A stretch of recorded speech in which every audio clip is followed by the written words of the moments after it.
Welcome. I'm Peter Muir, President of BizUcate. Thank you for sharing a few minutes of your time to expand your knowledge in planning successful events. Whether you're planning a live event, webinar, or just coaching over the phone, there are essential elements to consider when planning and executing events. In this presentation, I'll cover the specific pre-event strategies and a multi-channel approach to communicating to and acquiring qualified attendees. So let's begin. Just a few words on myself. I'm an educator and I'm a student. I like to share information as an educator and try to get the word out to motivate people to find different ways that they can learn, to grow individually, and to grow their organization. As a consultant, I've had the opportunity to work with many vertical industries: healthcare, energy, pharmaceutical, higher education, graphic communications, just to name a few. My expertise is in evaluating and building multi-channel communications that are effective, replicable, and profitable. And there's a lesson around every corner, and I'm always trying to find what can I learn to share with you. Pre-event efforts are all about engaging with individuals and organizations. We want to identify people. We want to go further and deeper with people we already know. We want to create an opportunity to get a dialogue going back and forth and get feedback from people. Boy, if we could define what people want to get out of an event, even if what we originally intended changes during pre-event efforts, that's okay. These are some of the goals of pre-event efforts: engaging with people, creating opportunity, getting feedback, and defining further what the audience's expectations are from the event. That last one is critical because that's how they're going to measure whether the event was successful or not. They being the people who attend. You've got your metrics that you want to achieve, but boy, if I could give an audience what they asked for, it's even a bigger opportunity to connect further, just to kind of, it resonates with them. It says, wow, thanks very much for giving me just what I was looking for at the right period in time. Now, what are some of the ways that we can get the word out about these pre-event efforts? Getting the word out today is all about maximizing the multi-channel opportunity. The more channels that I utilize as a way to get the word out about my event, my organization, my product, my service, it gives us more opportunities to contact and connect with people. These options allow you to build a more precisely targeted campaign. I can identify channels that work more effectively or less effectively than others. If I can increase my relevancy by tuning into and using social media, even if I'm just listening and lurking, but just what are the new ways to connect with people? What are new ways to maximize that multi-channel opportunity? I think if we recognize that there's more than one way to communicate these days, the traditional ones being radio, TV, print, and the phone, I mean, there's new ways to share content with people. You can reach out to new audiences that you never could get to before. People who were unable to attend, or they never thought they could have an electronic classroom, or this kind of takeaway drove a new thought process. This multi-channel opportunity gives us lots of new ways to connect and engage with people further. If you start to consider the channels, the content, and the actions that you could use, you've got your traditional channels, and there's not a thing wrong with them at all today, but it's a matter of recognizing that there's new ways too. But let's review for a second the traditional methodologies. Direct mail, phone call, print advertisement, newsletters, radio, invitation, and face-to-face. All of these methodologies are great ways to connect with people and say, hey, I'm having an event. And again, it's not just about, in my opinion, it's not just about getting the word out about the event. It's about investigating how people want to communicate. More effective direct mail just by personalization or just targeting. Calling people not just with, hey, do you want to hear about our new products and services? Or, hey, we're putting on an event and we'd like you to consider joining us because we've got some educational ideas that can make you more successful, more profitable, more something. Print advertisements that don't just say buy our product but talk about having an event as a way to connect.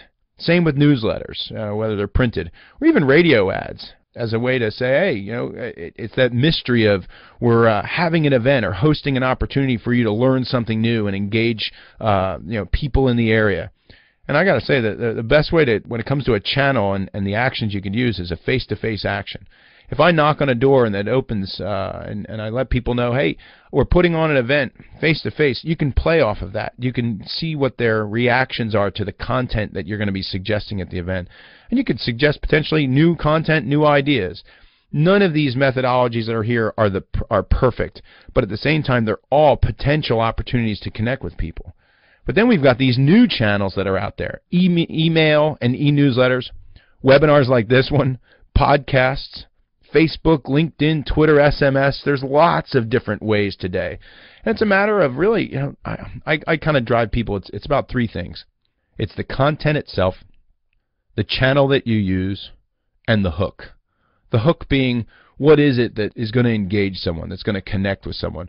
There's lots of ways to get the word out, but a channel in and of itself is just a channel. It's the content that you put on it. And you could be challenged with what do I say? Well, you can say the same thing in all the channels that you see there, or you could say something completely different in all the channels. Or, the last one's kind of popular, is maybe we say connected content or complementary content in each of these different mediums, because then you can identify why someone tuned into one channel or another. The moral of the story, there's plenty of channels that are out there. The value is identifying which channel is going to help connect with a particular audience at a certain time, at a certain location. And I think using events is a great way to test which channel, which content, and what actions are they going to do. That's what's so great about events. It gives me a chance to talk to someone, to engage with someone in a medium that previously I might have overlooked. After you've identified the channel and the content that you want to start engaging people with, then you start a conversation. That's what it's all about during pre-event efforts. Start that conversation. I got my channels, I got my messages, and now I can connect with you on your terms. And there's two major terms: a particular channel and the particular content. What we get out of this is a chance to maybe put a question out there, or a statement, or give you a survey. It's a chance to start a conversation to find out more about their organization, to find out more about that individual. Often when we put events on, I don't have content fully developed until after we do our pre-event efforts. Because if I say I know everything that I want to cover in 6 weeks, an event coming up, but during those 6 weeks, we hear from someone that they're looking for something different or something deeper, I'm missing an opportunity by not addressing that, by not doing that. Basically, as pre-event efforts, the last step was about choosing a channel and the content. But in this step, it's starting the conversation, getting it going on their terms. Again, in a particular medium that they'd like to communicate with, and a particular content that's relevant to them. And then giving them something to respond to, something to act on, and listen to them. Let them know that I've heard you, and I'm going to include some of this in our event that we've got coming up. So I've identified channels. I've got specific content I'd like to share. I'm starting a conversation with someone. Well, now I'm starting to engage different audiences, new audiences. That's what's so great about this multi-channel approach, is the ability to get in touch with a larger audience. Try it out, explore it, fall down, pick yourself up, see how it works out. Maybe there's new ways that I can get out to a larger audience. Maybe that's what's so great about the Web 2.0 and even Web 3.0 is the social aspect. Letting someone know you're putting on an event and then getting them to help you do the marketing itself. I mean, that's what's so cool about the idea of an event. It gives me a chance to try out lots of different things. I want to try and make it easy, or make them feel special. I want to present content that's relevant to them. Make it exciting too. Not just for the experiment of, gee, I wonder if this will work, but also create a compelling reason why people want to tune in again and again. They'll want to come back to you. They'll want to do business with you. Heck, maybe they'll want to share some of their great things that they've learned along the way. Engaging audiences, larger audiences, and then getting it back down to that conversation, whether it's via email or face-to-face or on the phone. But these are some of the great outcomes of pre-event efforts. It's all these great opportunities to connect and go deeper with someone. The last step of pre-event efforts is about building the final content. Now, as you engage your audience or desired audience, you're going to use their feedback to shape the topics, the content, the delivery method, even future ways to connect with them ongoing. But at the end of this step, you really should know in much more detail what you're going to cover, why you're going to cover it. Start writing it, pulling it together.